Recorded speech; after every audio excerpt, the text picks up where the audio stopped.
Hello. Welcome to the inaugural season of the Fourth Branch podcast. I'm glad you found us. Our goal here is simple. Let's get real people together to have real conversations about real topics and issues. Our topic this week is extremism. Now, what does that word mean to you? What do you find to be extreme? And how do you feel about those who may operate in what you consider to be an extreme space? As is customary on our podcast, we want to explore thoughts, ideas, beliefs, and opinions from across the spectrum. On the Fourth Branch podcast, the way we see it, every voice should find value in the arena of public discourse, including you and me. My name is Atal Osama, and I hope you enjoy the show. Welcome to the conversation. Let's get started. Hello, everyone. My name is Brian Henderson. I'm with my esteemed colleague, Atal Osama. Welcome to the Fourth Branch podcast.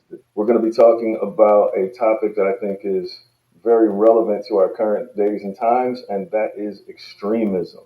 100%. 100%. I think it's a very timely, very relevant topic. I'm excited to get into it. I sent you a clip when we were going over topics, and I know you said you had a chance to listen to a little bit of it. Were you surprised by anything that you heard with the presentation that was there on extremism? I think I wasn't necessarily surprised that there is violent extremism, because usually when you speak of extremism, violence goes hand in hand with it. I was just kind of surprised at what kind of violence was cited for one side versus the other. It was kind of like the deadly type of violence was attributed more toward the far right, and the using violent means against equipment and things seemed to be more how it was attributed to the far left, where I think there's violence and death that results from the extremism on both sides, from what I see. Yeah, I think that particular presentation, and I mean, not to oversimplify their work, but I think they had MAGA on one side and BLM on the other. The uptick of what I found surprising was the uptick of radical left-wing extremism, and I think it jumped up. I mean, in 2016, it was single digits, and by 2021, 22, you're talking about 42%. It was only 8 or 9% behind the right-wing extremism. And it just speaks to what's going on where that type of thought process is finding a voice. Another thing that I looked at, not to disparage any Trump supporters, in 2016, there was an older gentleman, and I won't include their names. There was an older gentleman that struck a younger gentleman at a Donald Trump rally in 2016. And later on, during the court proceedings, the two gentlemen reconciled. Unfortunately, their reconciliation was not covered to the same degree that the offense was covered. But it really led me to think about what fostered those. If they were able to do that in the courtroom setting, why didn't they have that to begin with?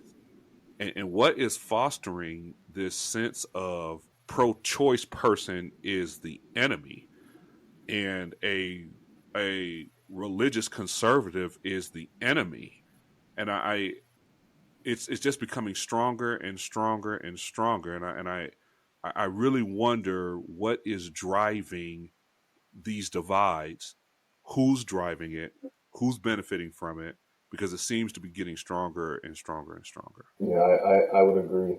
It's what when you look at the debate about pro-choice and pro-life. I mean, you even look at the names themselves, and it's almost like the names are trying to start a fight. Why don't you right? Those who are for abortion and those who are against it? That would be much more less provoking. Mm-hmm. To say you're anti-choice. That's exactly what right. Who's anti-choice? Who is anti-choice? Right. and then the other one is pro-life. I Who's mean, wow, anti-life? how can you ever actually not be pro-life? But uh, I look at how that topic has been a hot button topic in our country for a very long time, and it Yeah. seems to go away and then crop up right at the time when a lot of other very, very, very important things are happening at the same time. Because, and I feel like it's being used as a tool to get people arguing about something that isn't. It absolutely is a valid thing to argue about. I mean, or to discuss. Excuse me. Right. I want us to argue about it, but it's a valid thing to discuss and try to come to terms with. So you can't deny that. If you say, "Oh, why are you talking about that?" Someone says, "Well, how can you not?" But it's just, why did it die down for so long? It wasn't important to many people to go after that right until suddenly a few years ago, right when the country is in turmoil for other reasons, and lots of other things are happening. So you think Well, it was a distraction? it's it.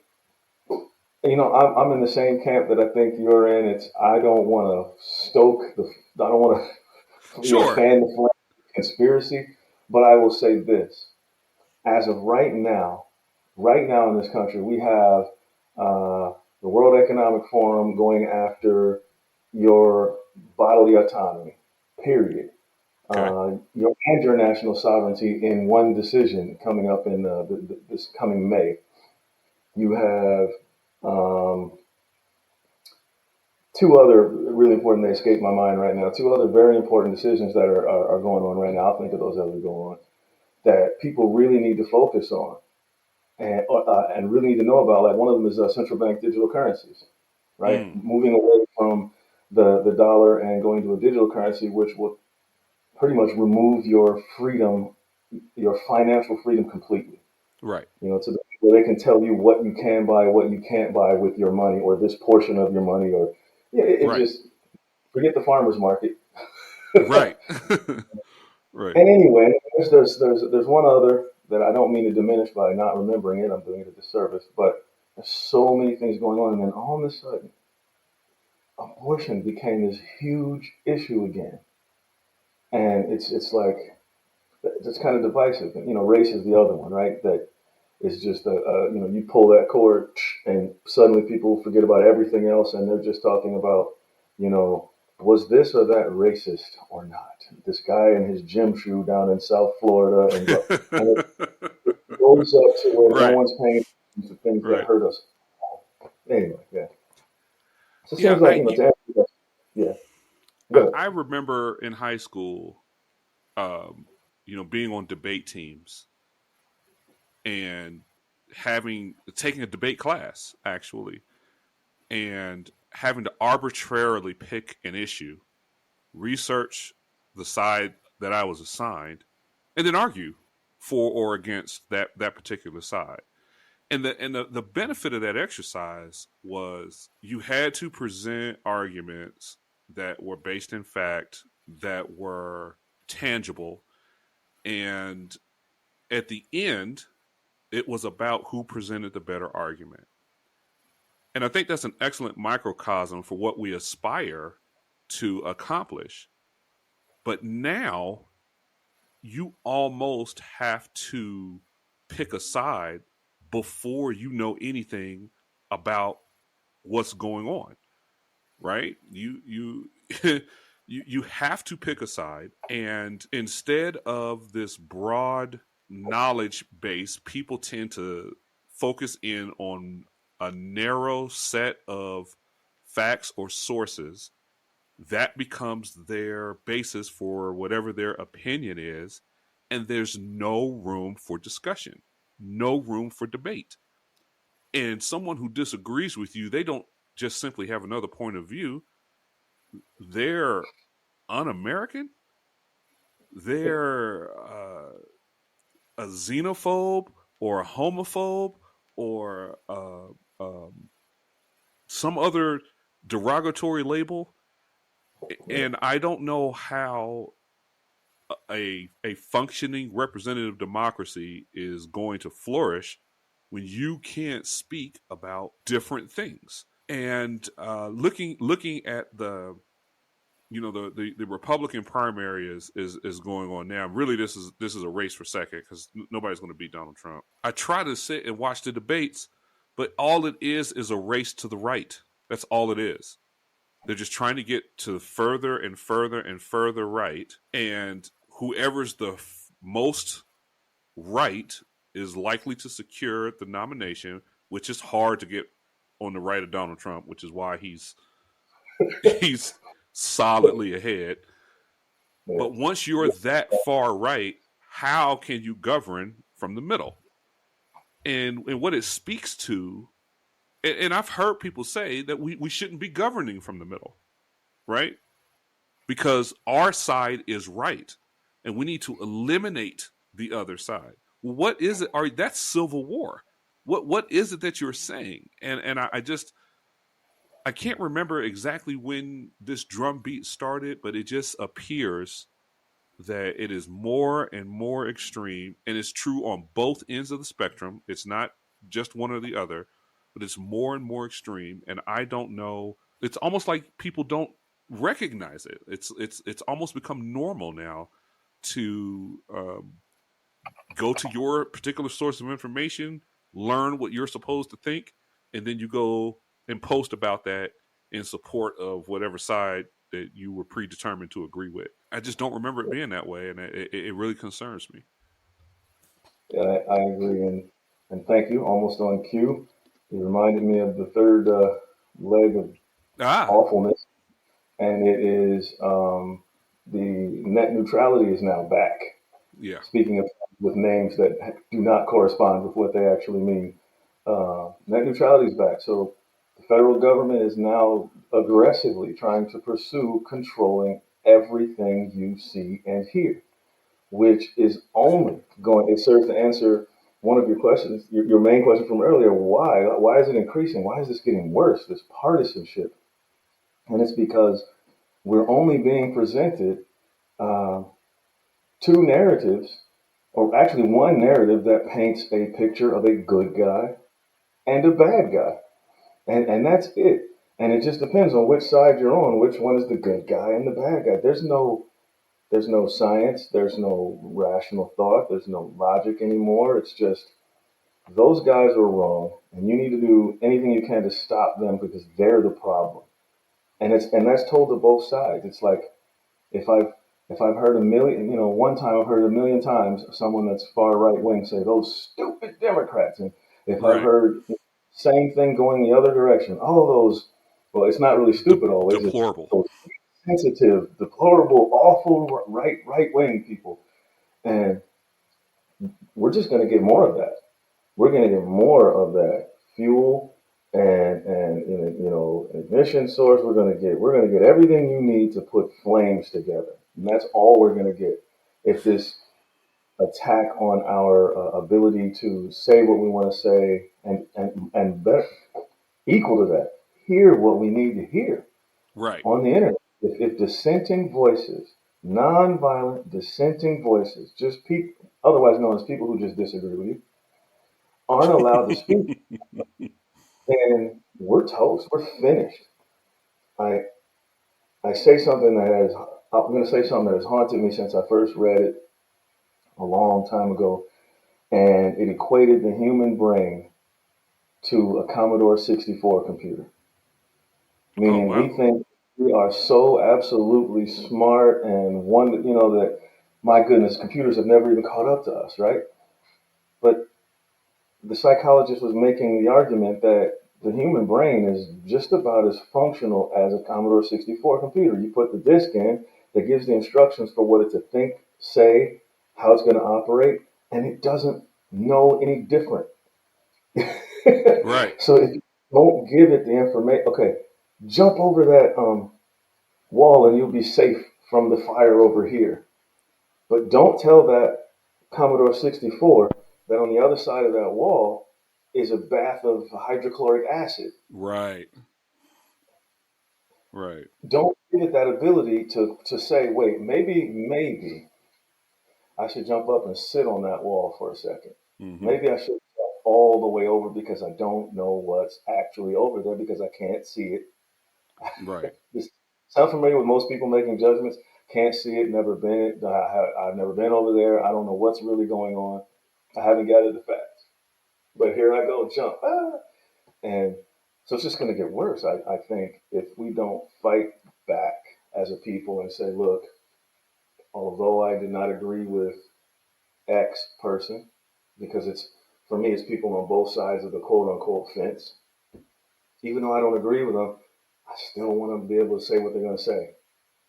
I've heard some of the best nuggets, pearls of wisdom come out of the mouths of far right wing people. Absolutely. And I've heard the same from far left and right. And when both of them are speaking, I got my hands crossed, looking at them, giving them the side Right. eye. Get anything out of this, and then it's like, hey, it's not a bad thought. Yeah, that's because this axiom that there's just one way to operate, there's just one truth, there's just one solution is simply not true. In most cases, there are multiple solutions. There are multiple ways to address and approach a problem. As a professional problem solver, I mean that's basically what I do in my professional life is where there's an issue, and my job is to resolve the issue so that we can resume business. And in the course of doing that, I don't ever unilaterally just decide what the best course of action is. Because A, I'm not the one doing the work, not singularly. And B, I don't know if I have the best idea. And it's in my best interest to include everyone, as many people as I can, in that decision making process. And I want to circle back to something you were saying, about the net neutrality. I was reading about Frederick Douglass a few weeks ago, and if I can find the article, I'll send it to you because it was pretty good. But the gentleman that was putting the article together, if you read newspaper clippings about Frederick Douglass, there are newspaper clippings that are celebrating him and newspaper clippings that are vilifying him. Some that make him sound like a statesman, and some that make him sound like an anarchist. So the idea of media bias is not new, right? We're people, and the newspaper are written by people. People have their own by what you were bringing up intrinsic bias last week. So that's not new. To me, it seems like the difference is there's a lack of intolerance. There's a lack of tolerance. I'm not interested in hearing what this religious right person has to say. I'm not interested in hearing it. I watched a clip where this transgender activist was debating with someone and called the person, because they believe in two genders, called them a right wing extremist. Because they believed in two genders. The person didn't have this was the conversation was going on during COVID. The person wasn't wearing a mask and said, "Oh, well, you're not wearing a mask. You're a right wing extremist." That's not true, and that's not fair. And I think it's incredibly dangerous to start looking at someone who has a different point of view as an enemy combatant. I really don't like, and you're kind of a centrist like I am. Most people are coming from a sincere place, even if their premise is wrong or mistaken. They're sincere in what they're trying to do, and I would think that would be common ground enough to say, okay, listen, I know you really want to protect unborn life, right? That is a sincere desire. So let's sit down and have a reasonable discussion about my morals and what. But it's not like that. It's I just it's so ugly, and there's so much vitriol, and I don't know. I have people who won't come on the podcast with us because they're afraid that if they come onto the podcast and express an idea, they're going to be vilified. They're terrified. And that's terrible. Yeah. It saddens me. You know, I had a conversation like that yesterday, and I really hope I can convince this gentleman to come on because I want to share his point of view and what he has to say. But he's afraid because he's been conditioned to think that I can't speak my mind in public without, getting a scarlet letter, and it should not be that way. It really really concerns me. We're all walking around a bunch of, we're all Hester Prynne all of a sudden. Oh, right. Everybody's afraid that see somebody with some embroidery equipment. Right. I mean, it's it's pretty sad. Like you said, the difference between a long time ago and now is, like you said, you could find the information that was pro Frederick Douglass and the information that was against Frederick Douglass, Yeah. and that is how it should be, you know. And I would even argue that if you have, this is not mine, another very intelligent person whom I can't say who it was, I can't remember, but I read it somewhere, said that if you do have an opinion or a thought that is even new, then you better prepare to be vilified. You better prepare to be seen as negative for a little bit, because that's what happens all the time throughout human, what we call civilized history. Anyone who came up with something revolutionary or new in thought Agreed. was dogged by their contemporaries, you know, and then finally vindicated sometimes after they were gone. The other thing I can say, you know, if I could say something to that person that you spoke to, um, I would say this: always remember, yeah, freedom of speech does not mean that you're free of the consequences from what you say, but at the same time, those who have been censored, if you look throughout all of history, those who have been aggressively and vigorously censored have about 99% of the time come out on the right side of history, because fear motivates the people who are on the wrong side usually. Right. They are the covet people. They are the people who do not want to be discovered for their actual intent. They're the ones who need to hide. They're the ones who don't have the really, where their rational justification breaks down quickly under scrutiny. So they're always the ones who want to stop the scrutiny. Yeah. Well, do not be afraid. I would say to that individual, do not be afraid. Be aware that there can be consequences should the absolute wrong person or group hear you said something. But also think about what your threat is. Consider that. What not as a knock to any individual in your power, but most of the time, if you don't have a very widespread audience, no one's going to care. So I'm gonna share with you what he and I were discussing. So he sent me an article about a school district on the West Coast that is abolishing standards for math and science under the auspices that the standards are rooted in racism, and it's unfair to minority students to try to meet these standards. So our solution is to abolish the standards altogether.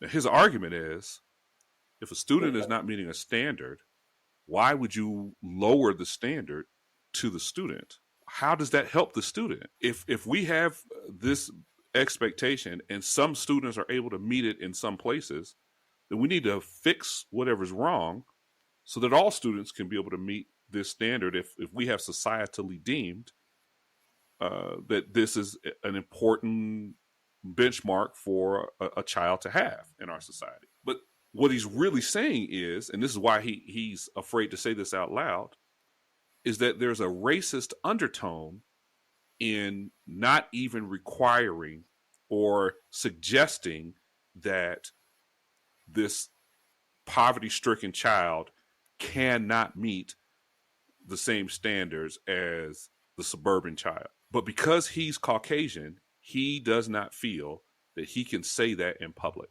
And Yep. it is a well thought out, dispassionate argument that he's making. And I hate to agree with him, but he's right. There's a certain segment of our society that would dismiss him out of hand, regardless of how factual his statement might be, because of who he is, what he looks like.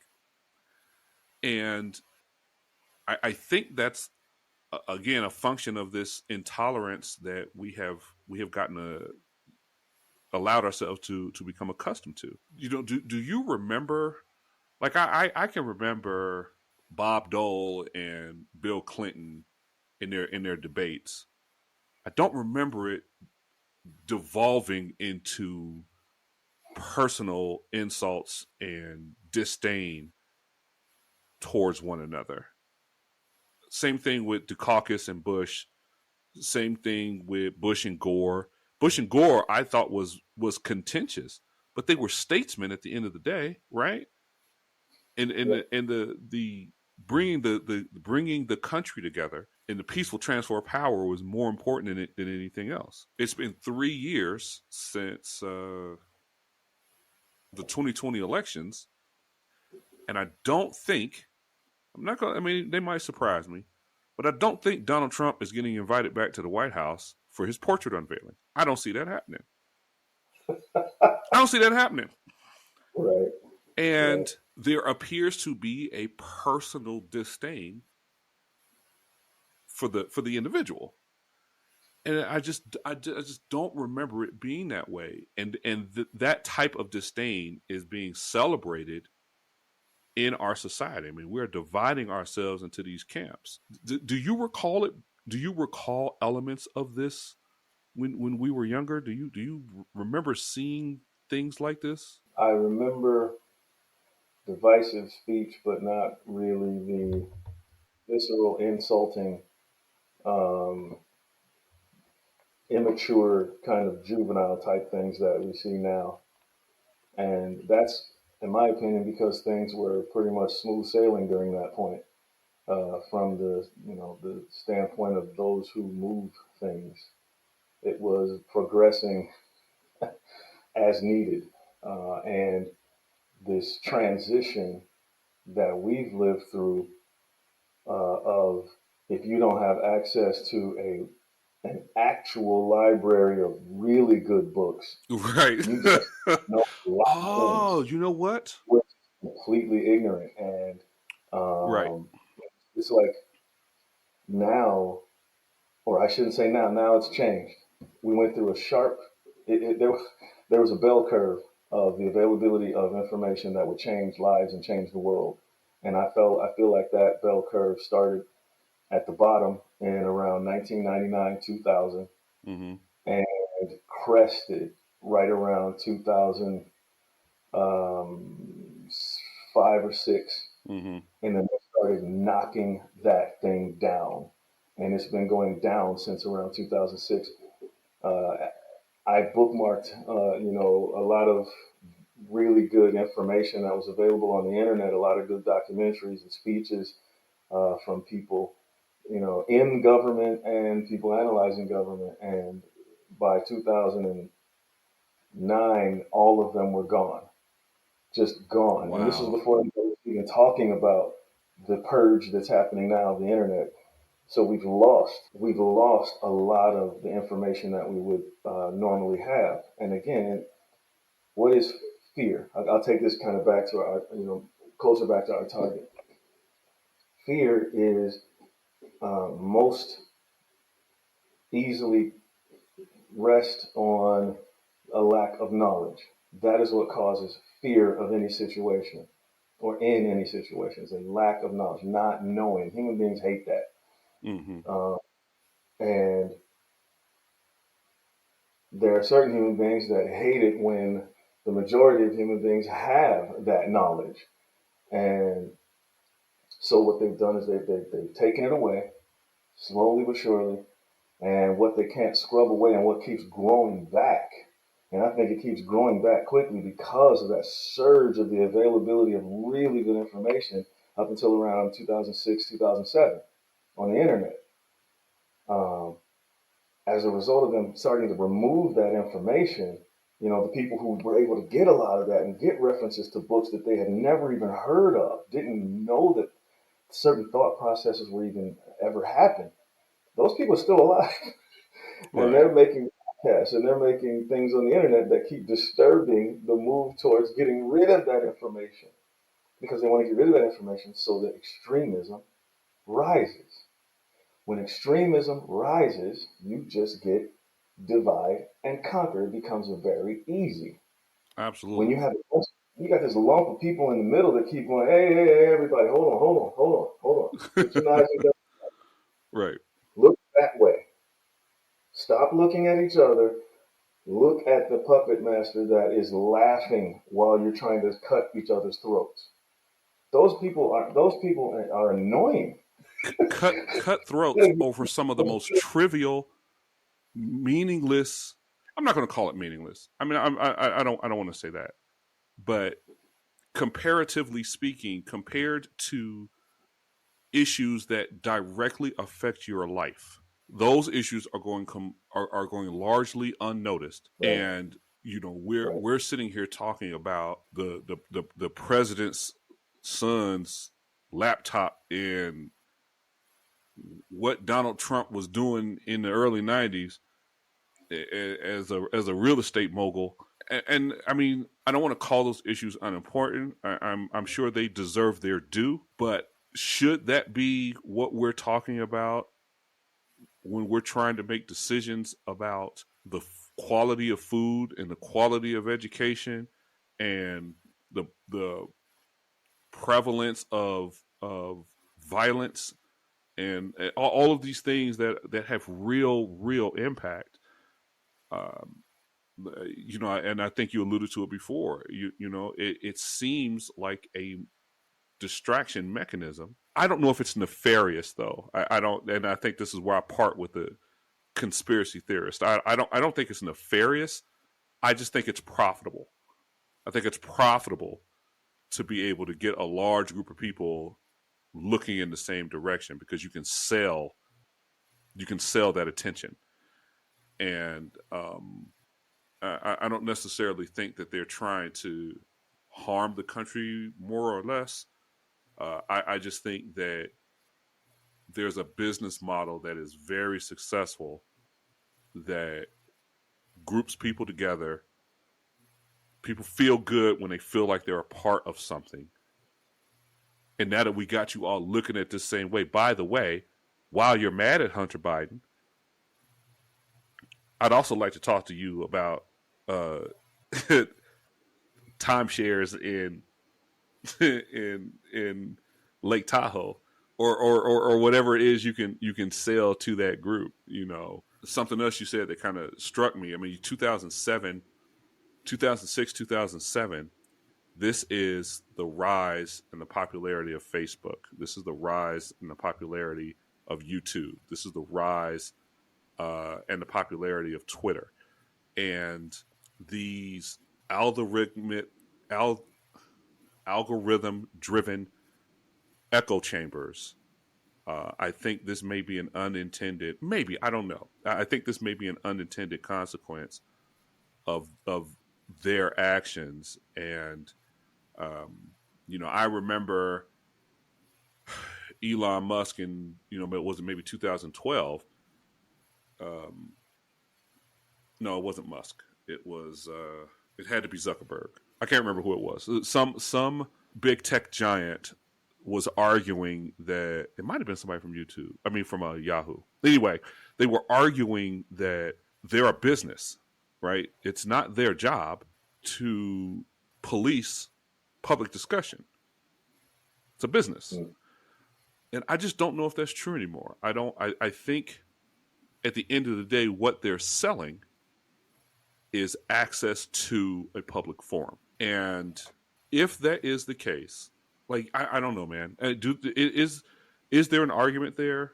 Is Facebook at fault for the false ads that were running during the 2016 election? Is that Facebook's fault?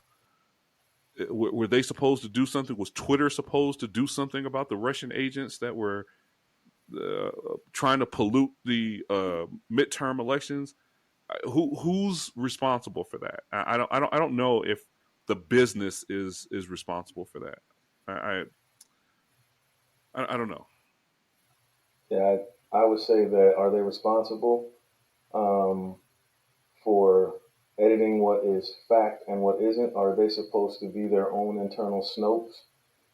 And because that is censorship, you know, by the definition of to censor something. I mean, you're becoming the judge, jury, and executioner. And what I have a problem with is where that violates the foundation, the founding principles. I have trouble saying this, but I'm going to finish the sentence. It violates the founding principles of this country, right? Yeah. Where you cannot have a judge, jury, and executioner of of American speech anywhere. Now you can have a private company that decides or doesn't decide what it will tolerate or not, right? But that's going to be referencing a previous conversation. That's going to be market driven, and they're going to let people speak, right? They're not going to just say, "Look, we don't agree with all the people that think this," because they're going to lose half of their clientele, and they're not going to do that. So I don't think it's their responsibility to say, because ultimately that question becomes: are they responsible for determining who's right and who's wrong? Right. Absolutely not. Absolutely not, in my opinion. And we shouldn't want them to. We shouldn't ask them to. That's what the good folks that are pushing net neutrality want them to do. They want to go even one further, a step further. They want to say, well, look, we're going to take that burden off of you. We're going to give you rules and guidelines.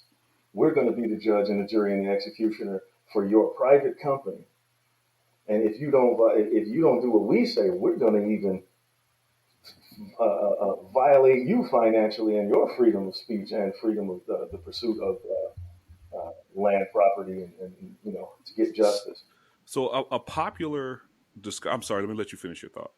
Let me just say one. I wanted to address where you said that you wondered, I guess, or you posited that it's not a black and white thing whether it is nefarious, right? Mm-hmm. Whether this surge in partisanship and this great divide is purposeful.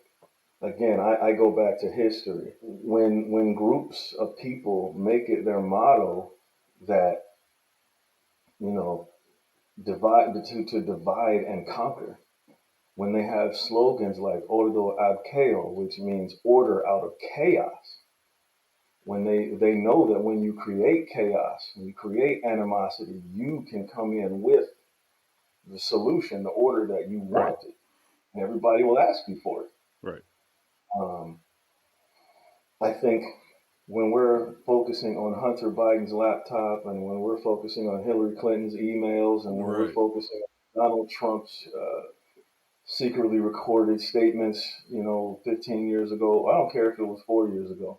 When we're concentrating on that, there is profit being made. There is profit being made.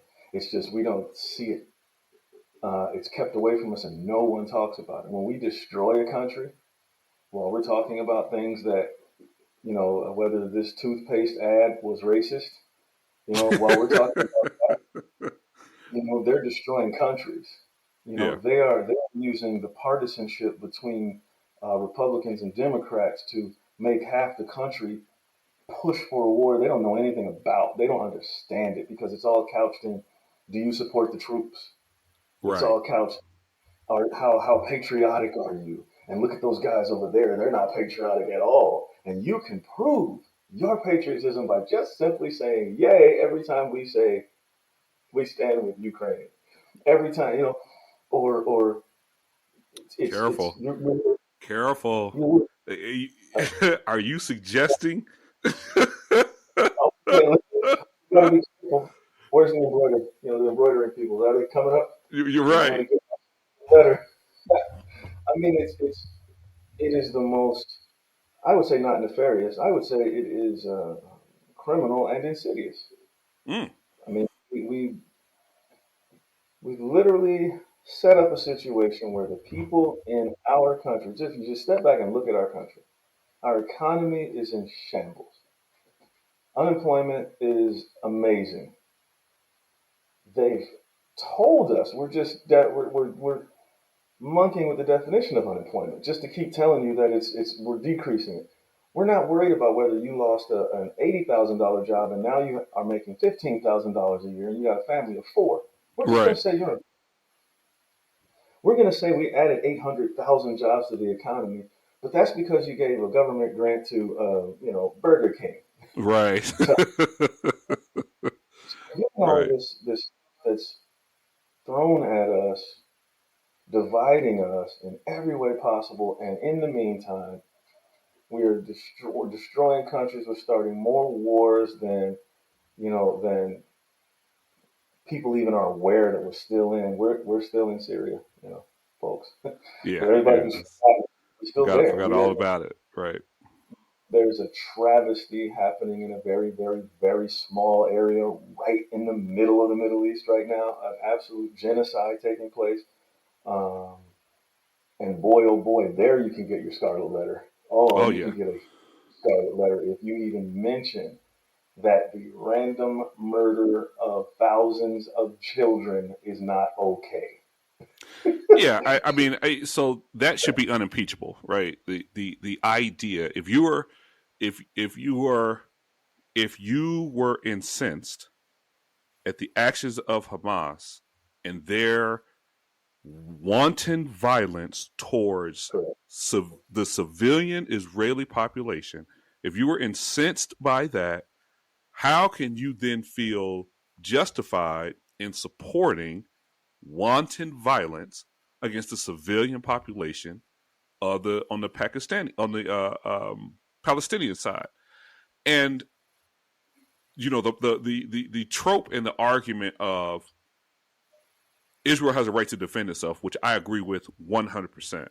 And I agree with the need for an Israeli state. I 100%. And what they're doing now is they have an enemy that is willing to resort to guerrilla tactics, and they need to address that to defend their security. There's no argument there. But to the point I think you were alluding to, I guess we're both going to get our scarlet letters. Doing the hard work of protecting the civilian population is a necessity, not done out of convenience, not out of publicity. It's the moral thing and the right thing to do. And as a veteran, I applaud the way that the United States has always approached respect for international law, respect for to support the civilian, even as we're fighting enemy combatants. There's always a humanitarian element to any military operation that I've understand or been made aware of or seen in action. And I think that is an important element. And if we're going to stand, which I think we rightfully should be standing aside Israel, I think they were brutally attacked, and it was horrible. But we should also equally be insisting that even though it's more difficult work, and even though Hamas is not at all willing to play by the rules, we should not just stand idly by and watch the destruction of homes and lives and families in the name of self defense. So that's all I'm gonna say about that. But I agree with your with your point. I think it's unfortunate that there appears to be a profit driven motive to push people to one side or the other. And I think part of why we're doing what we're doing now is to try to get people to do exactly what you said, right? Instead of looking at both of you guys are factory workers, right? You guys are sitting there arguing in the break room over these over these ideologies, and you're in Right. the same boat. You're in the same situation. Each with half a paddle. You know, Yep. you're in the same situation. The both of you are behind on your bills. Your utilities are too high. You can barely afford to put food on the table.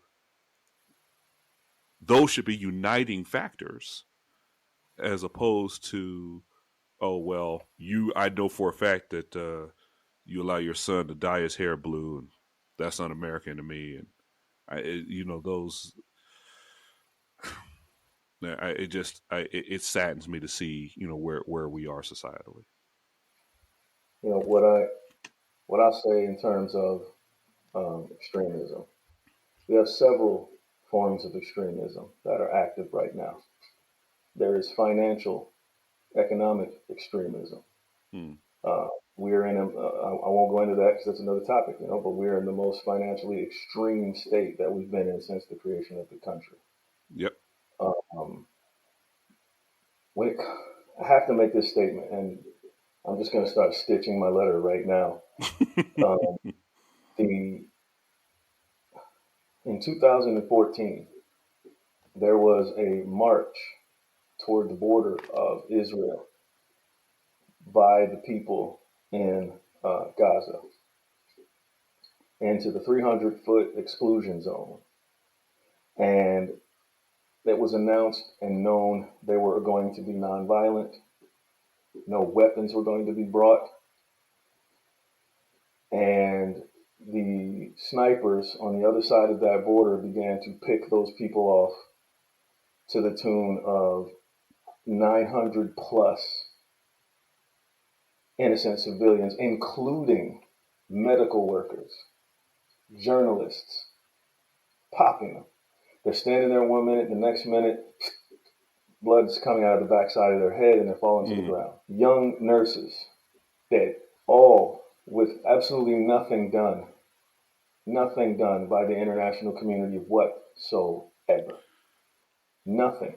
So that if you want to, without going any further into that, because I can just feel the stitching happening already. Yeah. If you want to know where you can find the best example of extremism and control of a narrative and complete, I won't use the word, you look right there in the center of the Middle East and you will find all you need to find about injustice. You will find all you need to find about censorship. You will find all you need to find about fascism. You will find it all. And the more I look into that area, the more disgusting it is.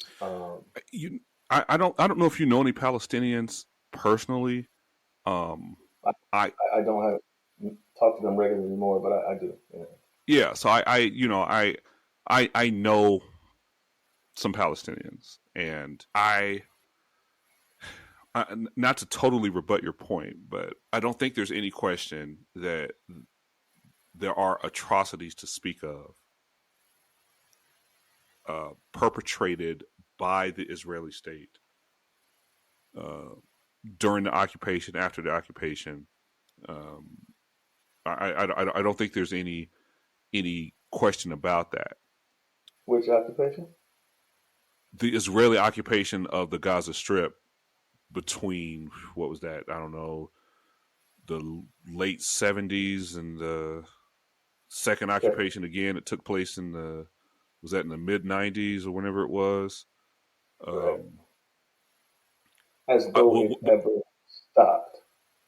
yeah, Yeah. but what I would say to that is what I would Yeah. say to that Mm-hmm. is that if your response to that brutality is brutality of your own, you cede the moral ground that you had. You lose the ability to uh, you lose the ability to this is the same argument that I made uh, over 9/11, right? Um, Mm-hmm. knowing people from that part of the world who honestly and earnestly felt that the United States was murderously meddlesome in their part of the world, and that the Al Qaeda lashing out at the U.S.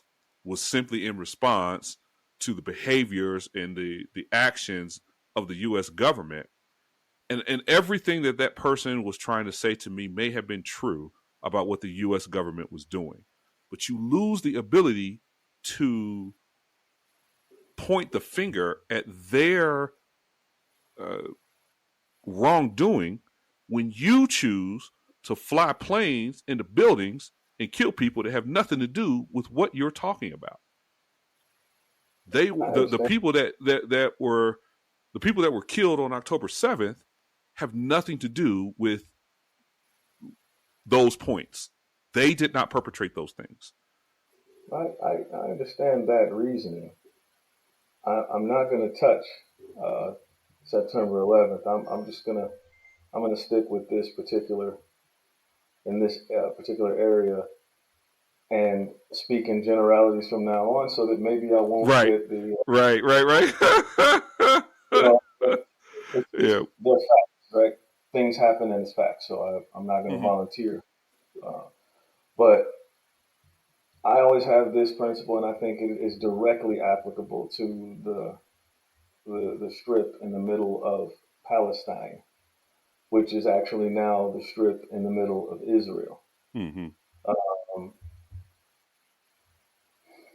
your logic is 100%. Your morality is 100% correct, and in what you just outlined, right? Those circumstances, you give up your moral ground.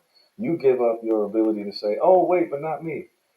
However, I will just say this, and I will say this to anyone listening, any individual, any group.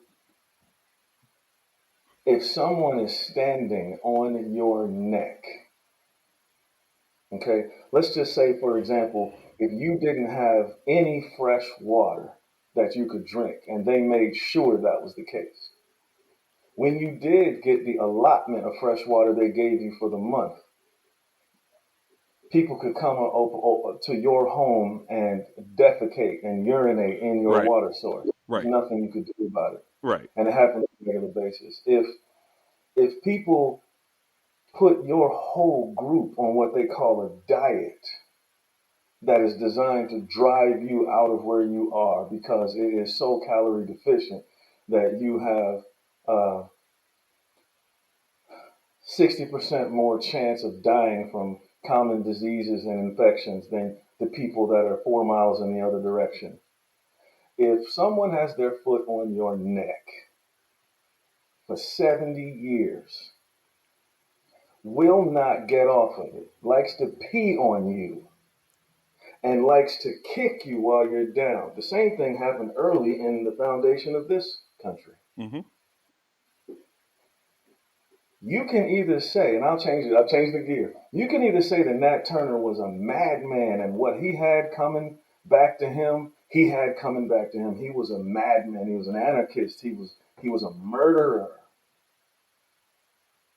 Or you can say that he got tired of being defecated on, urinated on, having his throat crushed, watching children be dismembered and destroyed in front of him. See, that same thing happens in that little area in the Middle East. The same thing happens. And it is a matter of, again, that's why I make the stark division, because, again, 9/11 is a totally different topic. But I have to divide those two away from each other and say, look, one is a classic, inarguable occupation that is a militaristic occupation. It is a brutal, suffocating, starving, abusive, raping occupation. And I say to anyone under those circumstances in their lives, get out from under that by, this will be so Any familiar, means by necessary. any means necessary. Now, Yeah. I do not. My heart breaks. It does, because for These people, everyone in Israel is, like we said in another conversation, they're not evil people. They're almost on the brink of a civil war right now at this point because they have such a divide with people who hate what's going on in Gaza and the people who are so pro kill them all, they're not even human. Right. Heart breaks for the young people, even the ignorant ones that they interview on TV and they say, you need to kill all of the Palestinians. Right. Right. My heart breaks for those people, those children, however many, those teenagers, those adults. I don't draw the line for dramatic effect like a lot of the news people do. My heart breaks for the innocent people who were torn apart by the munitions that were lobbed in Israel's direction from uh, angry people because they didn't deserve to die. Those people did not deserve to die. They don't deserve to be in the sick situation they were in, whether they're on the Israeli side or the Palestinian side. They did not deserve to die. I am anti violence. I'm anti war. It is a failure of humanity, a failure of intellectual discourse when you are fighting and being violent. You failed. If you have, if there's reincarnation, you get to come back because Right. you didn't learn anything. You're still an animal. You might get to come back as a squirrel, so at least you can hurt it less. Right. You might scare the crap out of me when I'm jogging at the park Right. when you jump out of the trash can. But I think you know, yeah, okay, we're coming up. I'll just say I totally abhor violence. I totally abhor that, and I feel for every Israeli child, an innocent person that was hurt, and I feel very strongly also for the innocent Palestinians that are being murdered at the So same time. I what you're describing, and slavery is an apt comparison. I love the story of Nat Turner, right? Where I draw the line with I love the story of Nat Turner. I love it. I hope it becomes a movie one day. But where I draw the line with Nat Turner, I think Nat Turner and his revolt was justified in fighting back against the brutality that they were experiencing. My problem with the Nat Turner revolt was that it was indiscriminate. The 3-year old and 4-year old slave owner's child has nothing to do with your fight. That's my Agreed. problem. Agreed. I this is the problem with the terroristic approach, right? On the topic of extremism. If you're going to be indiscriminate in your if Hamas had went to an Israeli military base and attacked the Israeli military, attacked the perpetrators of the brutality, that's war. That's war. Okay, I'm not faulting that, but to kill people in their beds, even if that was your end goal, even if that's where you were headed to, but to kill people in their beds along the way, you strip your. How are you any better than the brute that you're claiming to fight? And then you want to turn around. You just to me, it would be important to maintain my moral standing. It would be important for me to differentiate myself from my declared enemy. And if I'm going to behave in the same tactic that they are behaving, um, I lose the ability. I can't come. I don't want to say crying. I don't want to sound insensitive because Yeah, they 100% I understand. have a gripe, but I don't think that there's any justification for attacking civilians and innocent people. That was drilled into me when I was active duty. I believe in that principle. I think it's an important one, and whether it be the Rwandan civil war or the Bosnians and the Slavic people in Bosnia and Herzegovina, um, whether it be the Kurds and the Shiites and the Sunnis, I don't care who it is. Whether we're talking about the United States Army and the natives of the Western Plains, whichever conflict you're looking at, if you dehumanize the other side to the point that their lives are indiscriminate, you are no longer fighting a war. You are committing genocide. That is a terroristic method that our evolved society has uniformly rejected. That is not how you should conduct yourself as a power. And if I doubt if Hamas is listening to the podcast, but my plea would be that you need to elevate yourself to be members of the world stage. And you are not going to accomplish that through brutality, despite the brutality that you have experienced. Someone has to rise above it and spotlight what's going on that's being done to me. But I digress. I take your point, and I agree with that.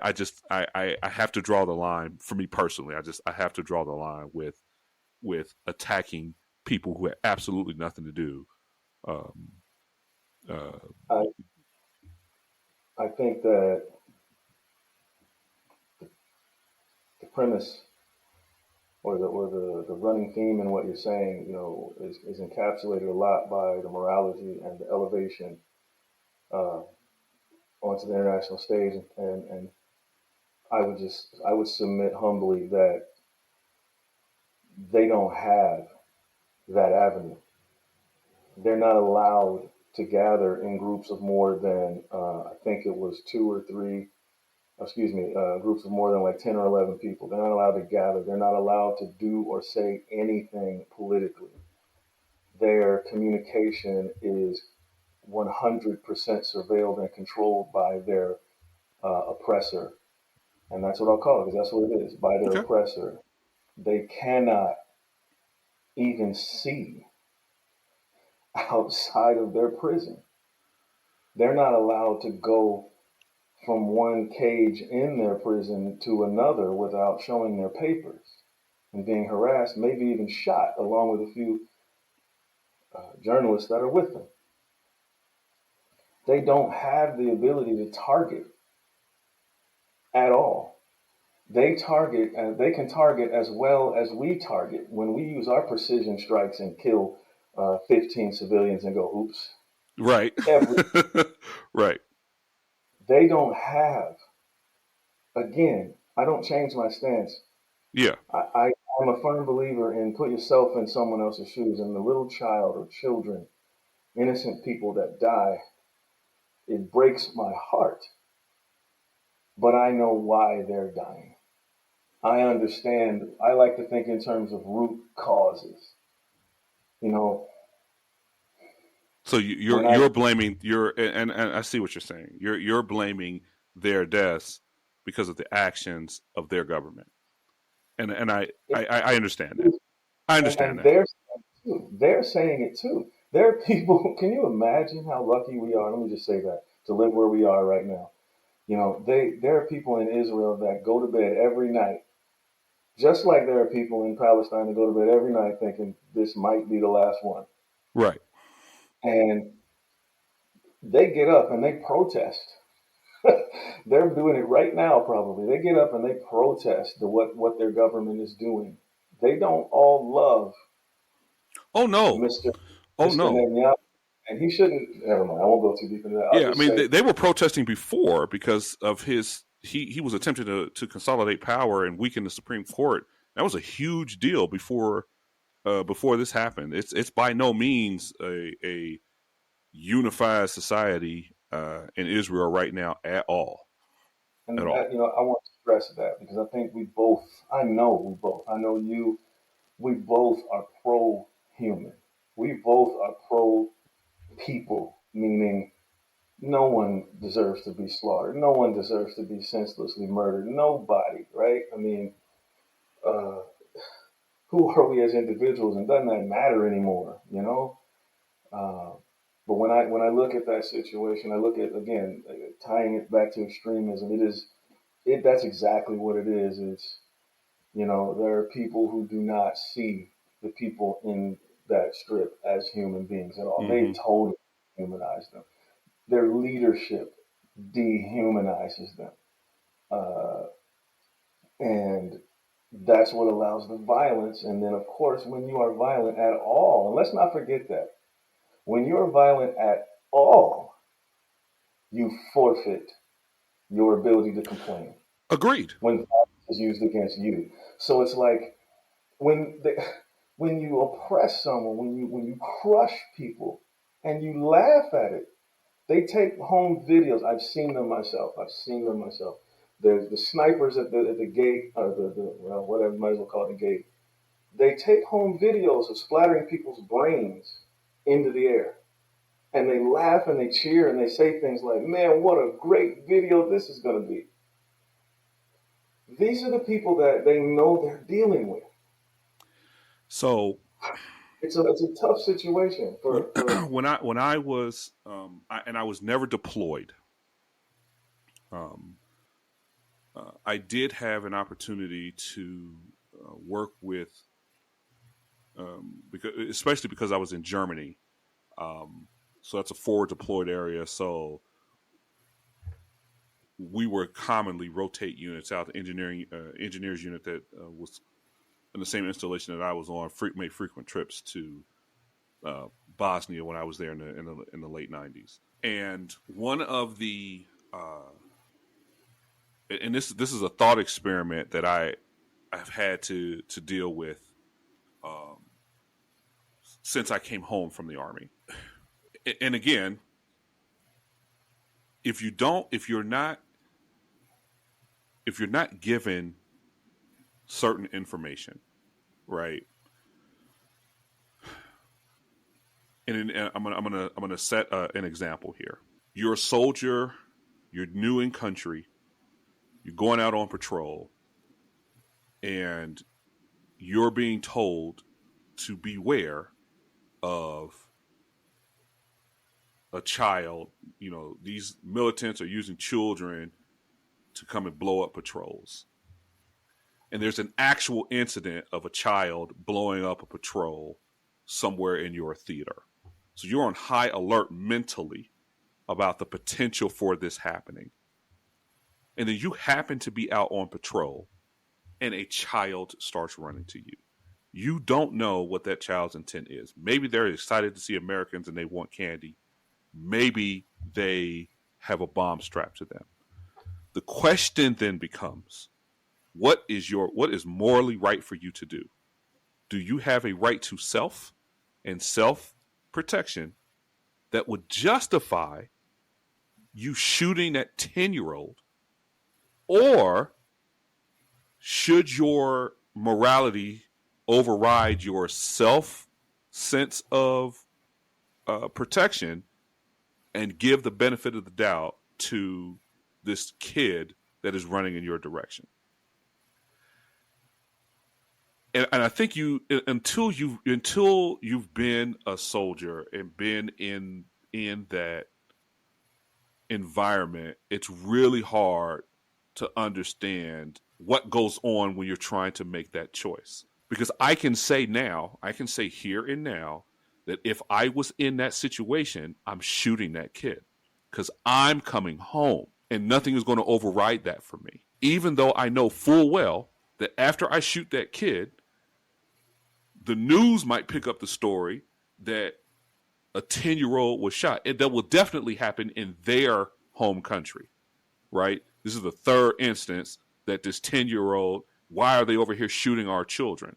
And the reason that it's important to give context and freedom of information is because if I knew more about the child, or if the child knew more about me, if that child knew that, hey, these soldiers are afraid because of what's going on, the last thing you want to do is look like you might be in this situation.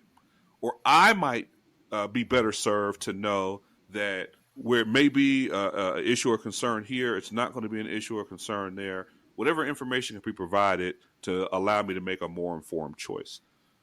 But when you don't have that the benefit of that information, the benefit of that knowledge, um, and I'm not trying to justify whatever the Israelis were doing.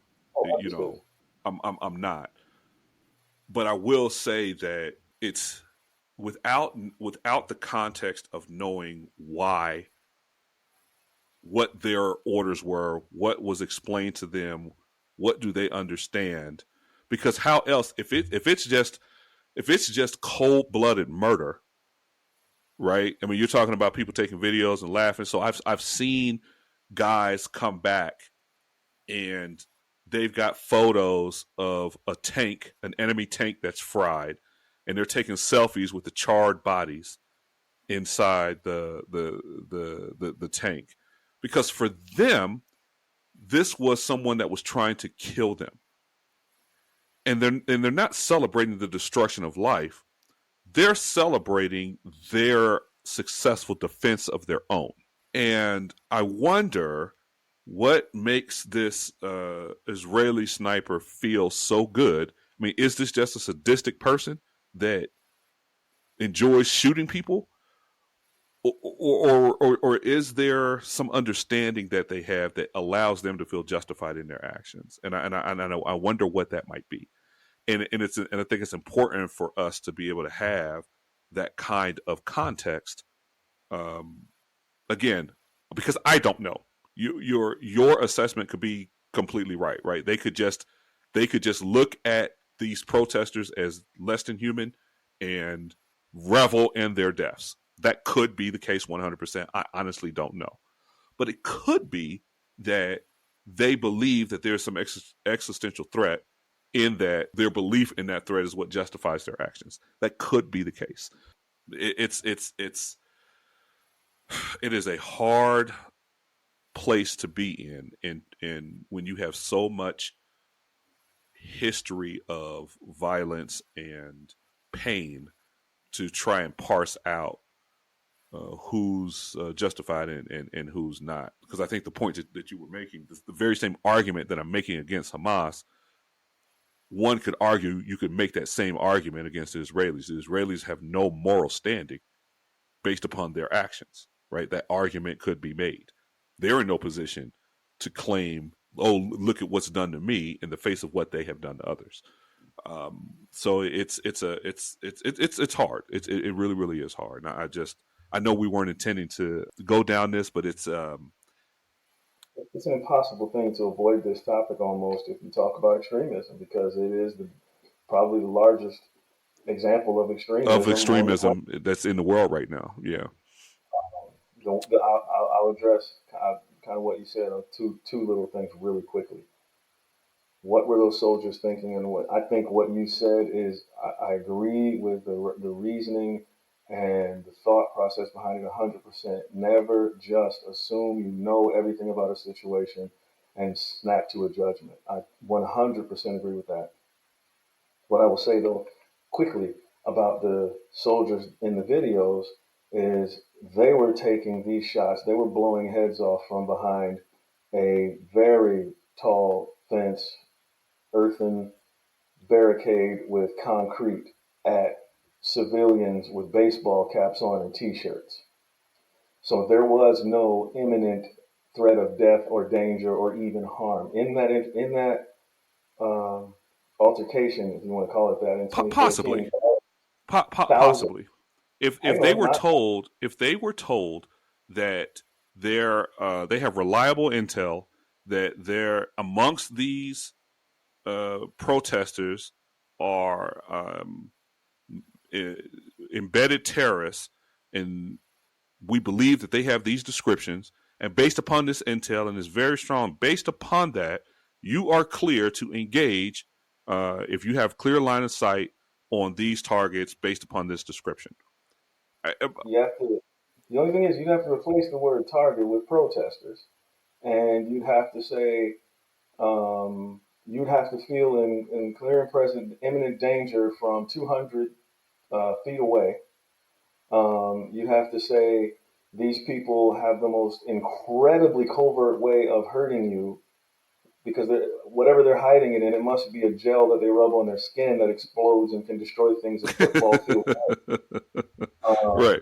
so it kind of makes that argument very difficult. I'll just say very difficult for those soldiers. But I'll skip past that. What I saw were people very happy about picking off civilians at random that were no threat to them whatsoever. Right. Um, and very happy and celebrating about it. And the things they were saying, wow. Um, I think I actually forgot the other side of what the other thing I was going to say that pertained to what you were speaking about. Oh, there it is. Okay. So, with the validity of what you're saying, because it is about the guys with the tank and taking the pictures, and man, if your life was just that close to being lost, if your gunner hadn't shot 2 seconds before, those guys were going to kill you, and you knew it. Yes, there's going to be, if it were me, there's probably going to be a celebratory moment that comes after realizing that we survived that. And there's not going to be anything that is a better bond than that. These people were trying to kill us, and we lived. Oh my gosh, thank goodness. Now, would I personally take a picture in front of the dead bodies of the people I killed? No. I'd like to think my morality is a little higher than that. I know they were trying to kill me, but they were thinking the same thing I was. And that takes me to the bigger picture on extremism. Why are people put into these extreme situations in the first place? And it's because of the utter failure of their leaders. Mm-hmm. The utter failure of their leadership to create a world where diplomacy has anything to do with it, Right. to allow things to devolve to the point where murder as a strategy, because that's what a war is. It's murder and terrorism and fear as a strategy. That should be like definition number 3 in the dictionary under war. Murder and fear and devastation as a strategy. It's failure. It is a moral and a diplomatic and an intellectual failure of the leaders of this planet of plenty. Because I'm sorry, I'm going to go against the other narrative. This planet has plenty. We can make plenty of food. We have plenty of fresh air. We have plenty of fuel. The smarter we get, the more we're able to add things to it, like renewables and other things that can supplement it. The smarter we get, the more efficient we can get at the use of these fuels, if we were running out. But anyway, I say shame on the people who call themselves leaders, who use murder and colonization and threat and devastation as a strategy Yeah. and call it a political move. This is a political war. The fact that phrases like political war exist show how awful, how awful. Yeah, I think that's my fear. I mean, I to bring it back to the domestic front. Hmm. I think we as a society take for granted the relative peace and security that we live in and under, and we take for granted our ability to dissent and our ability to um, express ourselves for granted, Yeah, and right. and we I think we have an obligation, those of us who are really dedicated to the preservation of this system, and because it's not perfect, but I would not trade what we have for the world, despite its flaws. I don't think there's any perfect societal system, but I really like the American way of doing things. I like the idea of free speech, the idea of free enterprise, the idea of personal responsibility. I love those principles. Um, but if we're not careful and we allow one side or the other, it doesn't really matter who wins, we're going to lose something precious if we get to a state to where you can't. You mean if someone is religiously fervent, and this religiously fervent person because of their deeply held beliefs, wants to behave a certain way, and we're going to chastise this person for their religious fervor in the name of progression and inclusion. Well, how are we including the person that we just cast out? These are the Yeah. things that concern me, and the ease at which, I talked earlier about the gentleman that struck the other gentleman at the Trump rally. The ease at which that we can allow ourselves to disconnect our connection to another citizen in this country over these, I'm going to call them trivial ideological differences, is a concern. And if we don't really start to push back and say, okay, hey, listen, while I don't necessarily agree that your desire to consider yourself an animal, and you want to start this society where y'all live on a farm and nobody has to pay for anything, you just say, I don't particularly agree with that, but I will rigorously defend your right to pursue it. And Yeah. and if we don't start getting back to some sense of, there's, to your point, there's room enough for everybody at the table. Everybody. There's room There is. enough. And you don't have to have this, we need to eliminate, and we need to, it scares me. I hear it so much, right? We need to get these people out of our country. They're not American. That is a scary thing to say. Yes, it is. Yes, it is. It's Oh, Orwellian. we have gone over, man. Yes, sir. Yes, sir. Yes, sir. I think that's the best comment I can make. Right, I mean, 'cause, right. you know, we've lost our way, but fortunately, not all of us have lost that sense of direction. We need to fight together to maintain. It was a really funny statement in a movie, and I think it was used on South Park hmm and a bunch of other silly shows. But and Team America, whatever, freedom ain't free, right? And it became a funny statement, right? And Right. that was the partisan. You could laugh if you were on this side, you couldn't laugh on the other side.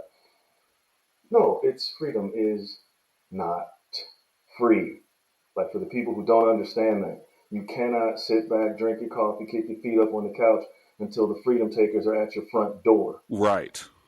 You can't encourage the freedom takers to come to somebody else's front door because you don't like what they're saying. Right. You can't do that because it's not free. You are going to have to do something. The payment for freedom, and this is where I totally agree with you, wouldn't want to be anywhere else. At least No. the claimed founding principles, if they can still be used, they are powerful. You've lived It out of the means country. You know what it's like. You know. it what it means to live here is that your price that you would pay just to maintain freedom might be you just have to say something. hmm What? Like that's it. Do you know in other countries, if you would like to even try to be free, you just hand over your life immediately. You Oh and the yeah. first 100 other people, you're done. You're toast. You You don't can if say what you want to say until the van shows up. and you are gone. You're They're gone. like, where'd that guy go? The van came. And Who are you? We no, don't know who you're talking about. Who is that? yeah, I don't remember anything. So while we have at least we have better than lip service. I shouldn't be so cynical. We have better than lip service on this system.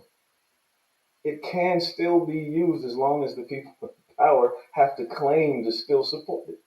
Right. You got to do something. You got to appreciate the fact that your freedom and your neighbor's freedom and your neighbor's neighbor and the guy in the next city, the guy in the next state, their freedom depends on you being a coward or speaking up. And in this country, it still is that just not being a coward just means using your voice. That's it. Use your voice. Use your presence. Write a letter. Oh my God. Right. I would like to say to someone in China right now, I, from afar, sympathize with like, I can't say anything about your life, because it's so much harder there. Just writing a letter, really write a letter to Xi Jinping, and maybe that might do something, or to Right. Putin, like, pressure him to, take that money out of the real estate and give it back to you. I mean, I'm smiling while I'm saying it, but it's so serious. Here, we still have the ability to make a stand without completely sacrificing our lives. Right.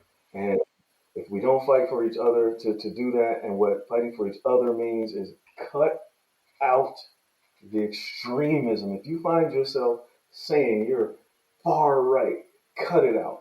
If you find yourself saying you're far left, cut it out.